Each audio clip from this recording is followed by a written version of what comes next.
자, 오늘은 카메라 관련 영상은 아니고요. 이제 여행과 여행 영상, 여행 컨텐츠 전반에 대한 얘기를 좀 하려고 하는데요.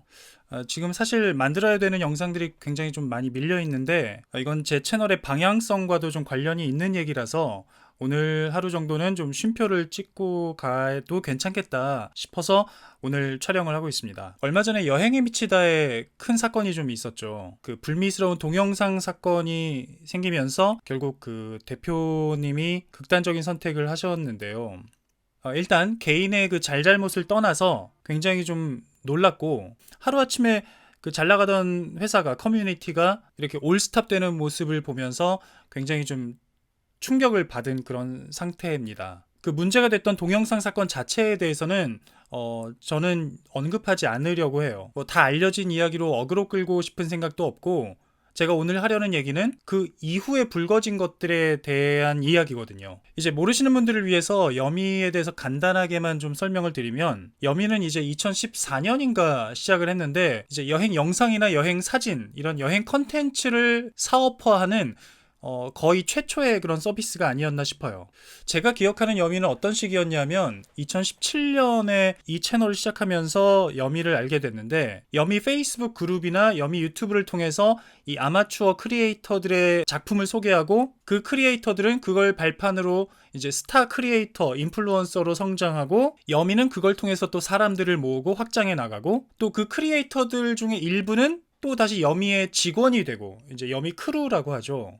뭐 그런 식이었는데, 이렇게 여미를 통해서 이제 뜬 분들이 여러분들 많이 좋아하시는 경식스 필름이나 또 여행 유튜버 하는 열악이들, 이런 분들이 그 대표적인 케이스죠. 그리고 그 이후에 제2의 열악이들, 제2의 경식스를 꿈꾸면서 굉장히 많은 후발주자들이 여미에 몰려들었고, 저를 포함해서 이제 여행 크리에이터, 여행 유튜버들이 엄청나게 많아집니다. 제가 이 채널에 처음 여행 영상 올렸던 게 2017년인데, 그때만 해도 여행 유튜버가 그렇게 많진 않았었거든요. 근데 2018년이 되면서 분위기가 너무 달라졌어요. 여행 유튜버가 정말 어마어마하게 많아집니다. 그 여미 페이스북 그룹에서도 느낄 수가 있었고, 유튜브에서도 느낄 수가 있었어요. 근데 왜 경쟁자들이 많아지면 그 분야가 왜 통째로 망하는 그런 게 있잖아요. 여행 컨텐츠가 너무 이제 남발하다 보니까 유저들이 불만의 목소리가 높아집니다. 크리에이터들도 마찬가지고요. 내 컨텐츠를 알리는 게 누군가에게는 홍보로서 비춰지는 거죠.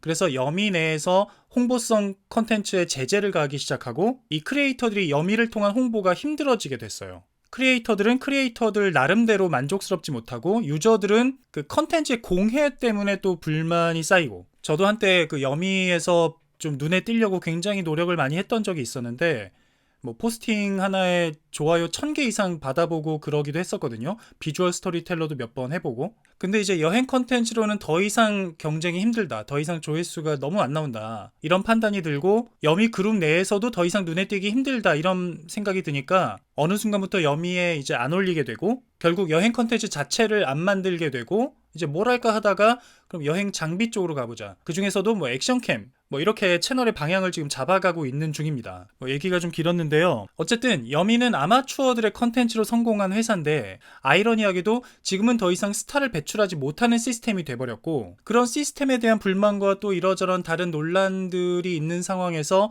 이번에 이 사태가 터지게 됐고, 이제 사람들이 이제 본물 터진 듯이 여러 가지 그 비난을 동시에 쏟아내고 있는 상황이죠. 이제 몇 가지로 정리해보면 좀 이렇습니다. 뭐 첫 번째로 그룹 내 친목 활동. 뭐 아까 했던 얘기랑도 연관이 있는데요. 이제 여미 크루들이 그룹 내에서 소위 잘 나가는 인플루언서들 위주로만 이렇게 뭐 활동을 한다, 뭐 이런 것도 있는데, 사실 뭐 그건 제가 잘 못 느껴서 잘 모르겠고, 이제 소위 말하는 보여주기식 여행을 조장한다, 뭐 이런 비판들이 좀 남일 같지 않더라고요. 뭐 예를 들면 이제 과한 보정의 사진들, 이제 현란한 편집의 영상들, 뭐 인생샷을 찍는 어떤 그런 문화, 그리고 컨셉 여행, 뭐 여행 가서 교복 입고 다닌다든가, 뭐 심지어 이제 공룡 수트 입고 그렇게 다니시는 분들도 봤는데, 이게 정도의 차이는 있지만 실제로 여행지 가면 그런 컨셉러 분들을 자주 보게 돼요. 그리고 과한 보정의 사진들, 어떤 일정한 구도의 사진들 이런 것들이 약간 여미의 상징처럼 된 것도 있는데 이게 실제 여행지의 느낌과 너무 다르다, 가짜다, 이런 걸로 사람들을 현혹하지 마라, 이런 목소리들이 굉장히 많더라고요. 그리고 그런 문화들을 또 주도하는 게 20, 30대 젊은 층이다 보니까 여행 자체가 왠지 20, 30대의 전유물이 돼버린 것 같은 그런 분위기도 사실상 없지 않아 있죠. 사실 어느 정도는 알고 있던 내용이고 심지어 저도 약간은 그렇게 느끼고 있던 것들인데 이렇게 거부감을 느끼는 분들이 많을 줄은 몰랐던 거죠.